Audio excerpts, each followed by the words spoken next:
Cristo en su santuario, por Elena G. de White. Capítulo 5. Daniel 8:14 y la providencia de Dios. La obra de Dios en la tierra presenta, siglo tras siglo, una sorprendente analogía en cada gran movimiento de reforma o religioso. Los principios del trato de Dios con los hombres son siempre los mismos. Los movimientos importantes del presente concuerdan con los del pasado. Y la experiencia de la Iglesia en edades primitivas encierra lecciones de gran valor para nuestro propio tiempo. Ninguna verdad se enseña en la Biblia con mayor claridad que aquella de que Dios, por medio de su Santo Espíritu, dirige especialmente a sus siervos en la tierra en los grandes movimientos en pro del adelanto de la obra de salvación. Los hombres son en manos de Dios instrumentos de los que Él se vale para realizar sus fines de gracia y misericordia. Cada cual tiene su papel que desempeñar. A cada cual le ha sido concedida cierta medida de luz, adaptada a las necesidades de su tiempo y suficiente para permitirle cumplir la obra que Dios le asignó. Pero ningún hombre, por muy honrado del cielo, alcanzó jamás a entender plenamente el gran plan de la redención, ni siquiera a apreciar perfectamente el propósito divino en la obra para su propia época. Los hombres no entienden por completo lo que Dios quisiera cumplir por medio de la obra que les da para hacer. No comprenden en todo su alcance el mensaje que proclaman en su nombre.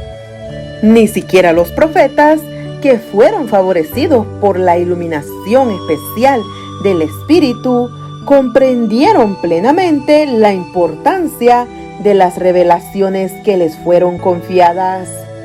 Su significado debía ser aclarado de siglo en siglo a medida que el pueblo de Dios necesitase la instrucción contenida en ellas. No obstante, a pesar de no haber sido dado a los profetas que entendiesen plenamente las cosas que les fueron reveladas, procuraron con fervor obtener toda la luz que Dios había tenido a bien manifestarles. Inquirieron y diligentemente indagaron, escudriñando qué persona o qué tiempo indicaba el Espíritu de Cristo que estaba en ellos. ¡Qué lección para el pueblo de Dios en la era cristiana, para cuyo beneficio esas profecías fueron dadas a sus siervos, a los cuales fue revelado que no para sí mismos, sino para nosotros, administraban las cosas! Consideren a estos santos hombres de Dios que buscaron e inquirieron diligentemente tocante a las revelaciones que les fueron dadas para generaciones que aún no habían nacido. Primera de Pedro 1:10-12. Contrasten su santo celo con el apático desinterés con que los favorecidos en edades posteriores trataron ese don del cielo.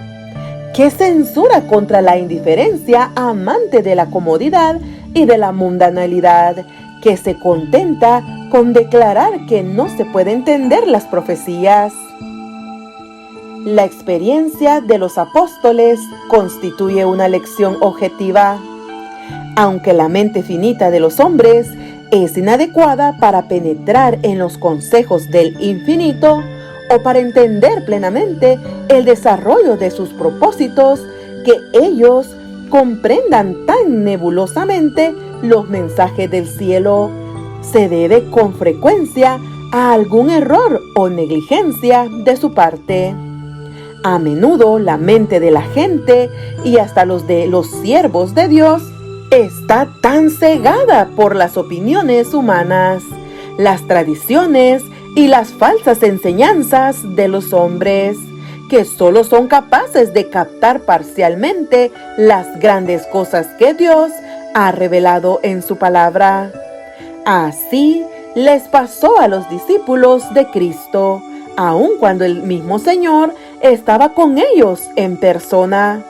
Su mente llegó a estar imbuida de la creencia popular del Mesías como un príncipe terrenal, quien exaltaría a Israel al trono del imperio universal, y no pudieron entender el significado de sus palabras cuando les profetizó sus sufrimientos y su muerte.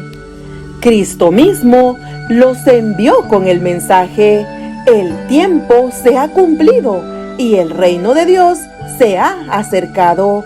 Arrepentíos y creed en el Evangelio. Marcos 1:15. El mensaje se basaba en la profecía del capítulo 9 de Daniel. El ángel había declarado que las 69 semanas se extenderían hasta el Mesías príncipe, y con grandes esperanzas y gozosa anticipación los discípulos anhelaban que se estableciera en Jerusalén el reino del Mesías para dominar sobre toda la tierra. Predicaron el mensaje que Cristo les había confiado, aun cuando ellos mismos entendían mal su significado. Aunque su mensaje se basaba en Daniel 9:25, no notaron que, según el versículo siguiente del mismo capítulo, el Mesías iba a ser muerto.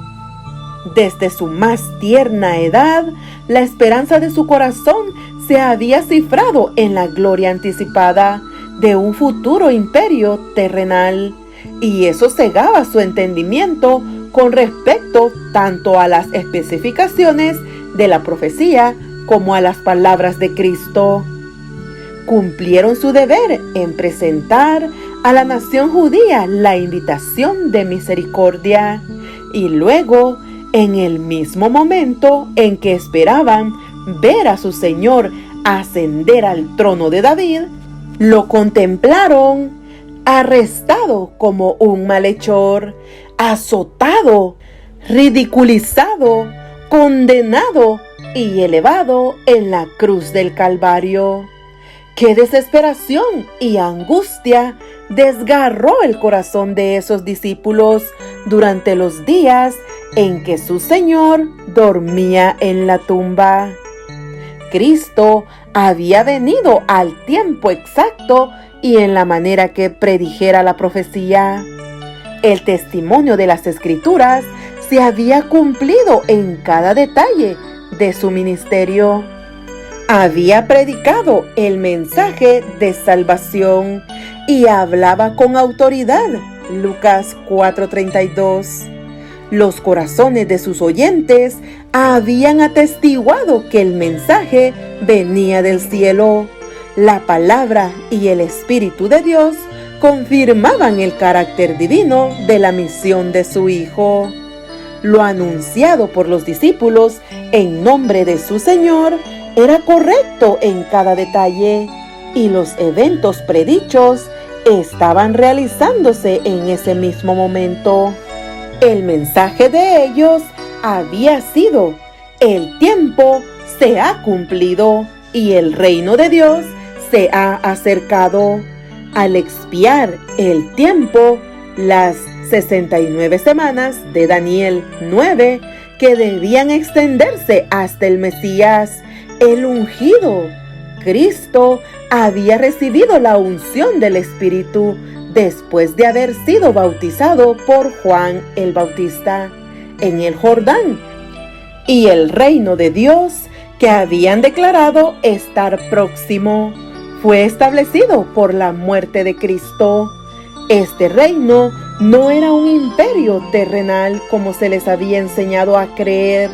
Tampoco era el reino futuro e inmortal que se establecerá cuando el reino y el dominio y el señorío de los reinos por debajo de todos los cielos será dado al pueblo de los santos del Altísimo, ese reino eterno en que todos los dominios lo servirán y le obedecerán a él. Daniel 7:27. La expresión reino de Dios, tal cual la emplea la Biblia, significa tanto el reino de la gracia como el reino de la gloria. El reino de la gracia es presentado por Pablo en la epístola a los Hebreos, después de haber hablado de Cristo como del intercesor que puede compadecerse de nuestras debilidades. El apóstol dice: acerquémonos pues confiadamente al trono de la gracia para alcanzar misericordia y hallar gracia. Hebreos 4:15-16. El trono de la gracia representa el reino de la gracia, pues la existencia de un trono implica la existencia de un reino. En muchas de sus parábolas, Cristo emplea la expresión el reino de los cielos para designar la obra de la gracia divina en los corazones de los hombres.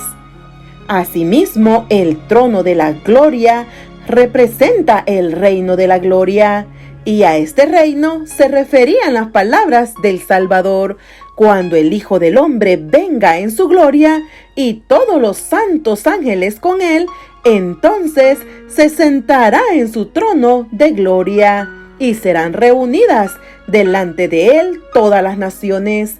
Mateo 25:31-32. Este reino está aún en el futuro. Quedará establecido en la segunda venida de Cristo.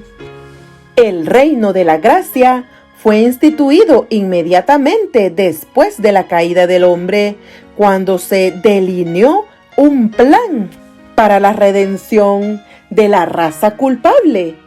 Este reino existía entonces en el designio y por la promesa de Dios, y mediante la fe los hombres podían hacerse sus súbditos.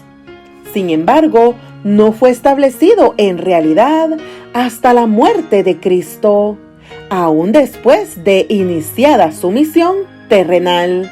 El Salvador, cansado de la obstinación e ingratitud de los hombres, podría haber retrocedido del sacrificio en el Calvario. En el Getsemaní, la copa de la aflicción tembló en su mano. Aún entonces hubiera podido enjugar el sudor de sangre de su frente y dejar que la raza culpable pereciese en su iniquidad. Si lo hubiera hecho, no habría habido redención para la humanidad caída. Pero cuando el Salvador hubo entregado su vida y exclamado en su último aliento: consumado es, entonces el cumplimiento del plan de la redención quedó asegurado. La promesa de salvación hecha a la pareja culpable en el Edén quedó ratificada. El reino de la gracia, que hasta entonces existiera por la promesa de Dios, quedó establecido.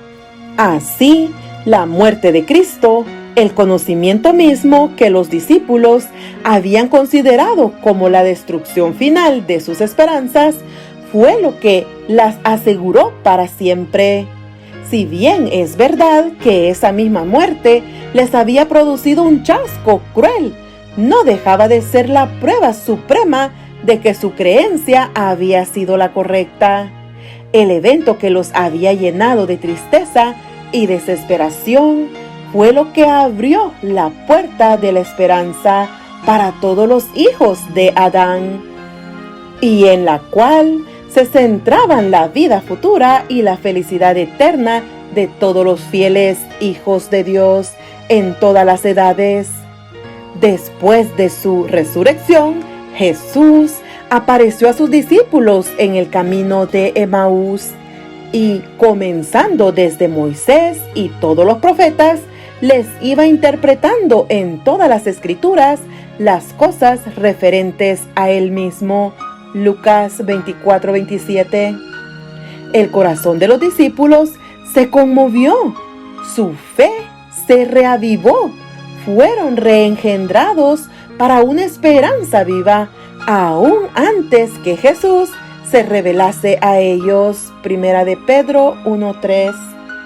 El propósito de este era iluminar su entendimiento y fundar su fe en la segura palabra profética. Segunda de Pedro 1:19. Deseaba que la verdad se arraigase firmemente en su mente, no solo porque era sostenida por su testimonio personal, sino por causa de las evidencias incuestionables presentadas por medio de los símbolos y sombras de la ley típica y las profecías del Antiguo Testamento. Era necesario que los seguidores de Cristo tuviesen una fe inteligente, no solo en beneficio propio, sino para que pudieran comunicar al mundo el conocimiento de Cristo. Y como primer paso en la comunicación de este conocimiento, Jesús dirigió a sus discípulos a Moisés y todos los profetas. Tal fue el testimonio dado por el Salvador resucitado en cuanto al valor y la importancia de las Escrituras del Antiguo Testamento. ¿Qué cambio se efectuó en el corazón de los discípulos cuando contemplaron una vez más el amado semblante de su Maestro? Lucas 24:32. En un sentido más completo y perfecto que nunca antes, habían hallado al ser de quien estaba escrito en la ley de Moisés y en los profetas.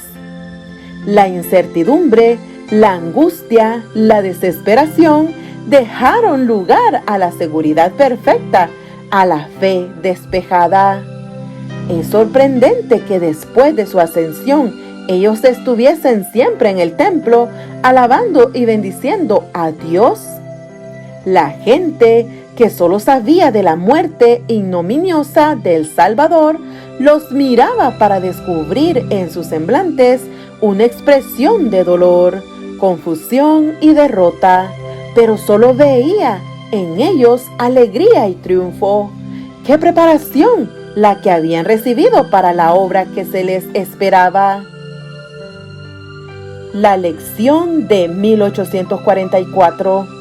Lo que experimentaron los discípulos que predicaron el Evangelio del Reino cuando vino Cristo por primera vez, tuvo su contraparte en lo que experimentaron quienes proclamaron el mensaje de su segundo advenimiento. Así como los discípulos fueron predicando, el tiempo se ha cumplido y el reino de Dios se ha acercado. Así también Miller y sus asociados proclamaron que el período profético más largo y último de la Biblia estaba a punto de expirar, que el juicio era inminente y que el reino eterno sería establecido. La predicación de los discípulos en cuanto al tiempo se basaba en las 70 semanas de Daniel 9. El mensaje dado por Miller y sus colaboradores anunciaba la conclusión de los 2300 días de Daniel 8:14, de los cuales las 70 semanas forman parte. En cada caso, la predicación se basaba en el cumplimiento de una parte diferente del mismo gran período profético. Como los primeros discípulos, Guillermo Miller y sus colaboradores no comprendieron ellos mismos enteramente la importancia del mensaje que presentaban.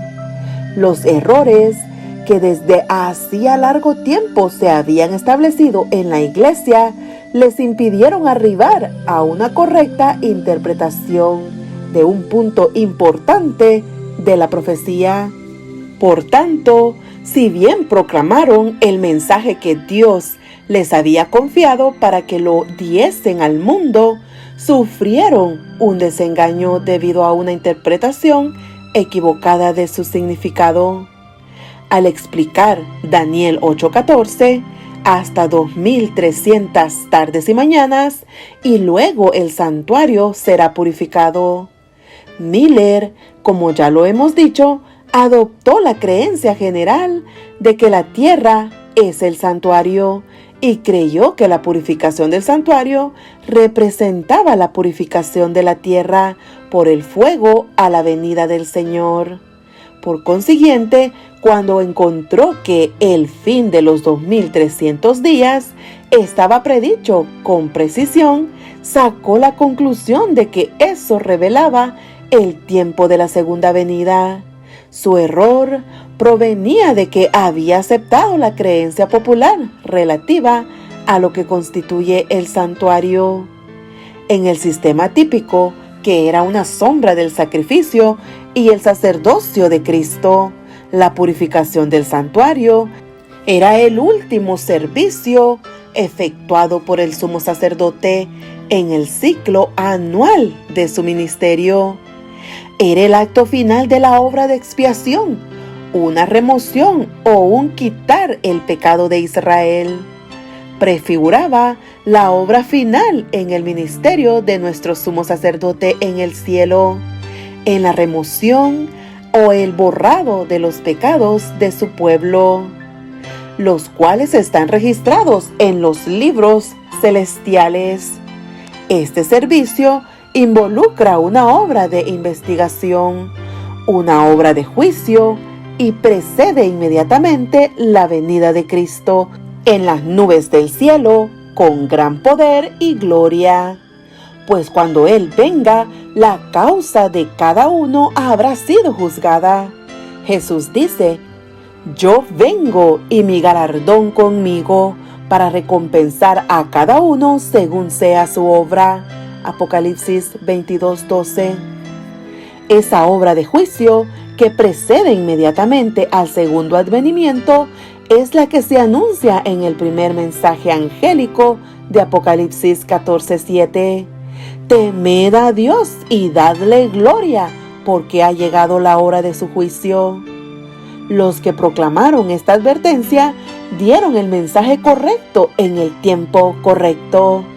Pero así como los primitivos discípulos declararan, el tiempo se ha cumplido y el reino de Dios se ha acercado, basándose en la profecía de Daniel capítulo 9, sin darse cuenta de que la muerte del Mesías estaba anunciada en el mismo pasaje bíblico. Así también Miller y sus colaboradores predicaron el mensaje basados en Daniel 8:14 y Apocalipsis 14:7, sin echar de ver que en Apocalipsis 14 aún había otros mensajes que también debían ser proclamados antes del advenimiento del Señor. Como los discípulos se equivocaron en cuanto al reino que debía establecerse al fin de las 70 semanas. Así también los adventistas se equivocaron en cuanto al evento que debía producirse al fin de los 2300 días. En ambos casos hubo una aceptación de, o mejor dicho, una adhesión a errores populares que cegaron la mente a la verdad. Ambas clases cumplieron la voluntad de Dios de proclamar el mensaje que Él deseaba que se diese, y ambas, debido a su mala interpretación de su mensaje, sufrieron chascos. Sin embargo, Dios cumplió su propósito benéfico al permitir que la advertencia del juicio fuese proclamada precisamente como lo fue. El gran día era inminente, y en la providencia de Dios, el pueblo fue probado tocante a su tiempo definido, con el fin de revelarles lo que había en sus corazones. El mensaje tenía por objetivo probar y purificar a la iglesia. Los hombres debían ser inducidos a ver si sus afectos estaban puestos en las cosas de este mundo o en Cristo y el cielo. Ellos profesaban amar al Salvador, ahora debían probar su amor. estarían dispuestos a renunciar a sus esperanzas y ambiciones mundanales y dar la bienvenida con gozo al advenimiento de su Señor. El mensaje tenía por objetivo capacitarlos para discernir su verdadero estado espiritual. Fue enviado misericordiosamente para despertarlos con el fin de que buscasen al Señor con arrepentimiento y humillación. Además, si bien el chasco era el resultado de su propia interpretación errónea del mensaje que daban, sería trastocado para bien. El corazón de quienes habían profesado recibir la advertencia iba a ser probado. En presencia de su chasco, se apresurarían a renunciar a su experiencia y abandonar su confianza en la palabra de Dios, o con oración y humildad procurarían discernir en qué puntos no habían comprendido el significado de la profecía. ¿Cuántos habían obrado por temor o por impulso y arrebato? ¿Cuántos eran de corazón indeciso e incrédulos? Muchos profesaban amar el advenimiento del Señor. Al ser llamados a sufrir las burlas y el oprobio del mundo y la prueba de la dilación y del chasco, ¿renunciarían a su fe? Por no poder comprender inmediatamente los tratos de Dios para con ellos, ¿rechazarían verdades sostenidas por el testimonio más claro de su palabra? Esta prueba revelaría la fortaleza de aquellos que con verdadera fe habían obedecido lo que creían ser la enseñanza de la palabra y del Espíritu de Dios. Ella les enseñaría cómo solo tal experiencia podía hacerlo, el peligro de aceptar las teorías e interpretaciones de los hombres en lugar de dejar a la Biblia interpretarse a sí misma. La perplejidad y el dolor resultantes de su error producirían en los hijos de la fe la corrección necesaria. Los inducirían a profundizar aún más el estudio de la palabra profética. Aprenderían a examinar más cuidadosamente el fundamento de su fe y a rechazar todo lo que no estuviera fundado en la verdad de las Escrituras, por muy amplia que fuese su aceptación en el mundo cristiano. A estos creyentes les pasó lo que a los primeros discípulos, lo que en la hora de la prueba les parecía oscuro a su entendimiento, les sería aclarado después. Cuando vieran el fin del Señor, sabrían que a pesar de la prueba resultante de sus errores, los propósitos del amor divino hacia ellos habían estado cumpliéndose firmemente. Merced a tan bendita experiencia, aprenderían que el Señor es muy misericordioso y compasivo, que todas sus sendas son misericordia y verdad para los que guardan su pacto y sus testimonios.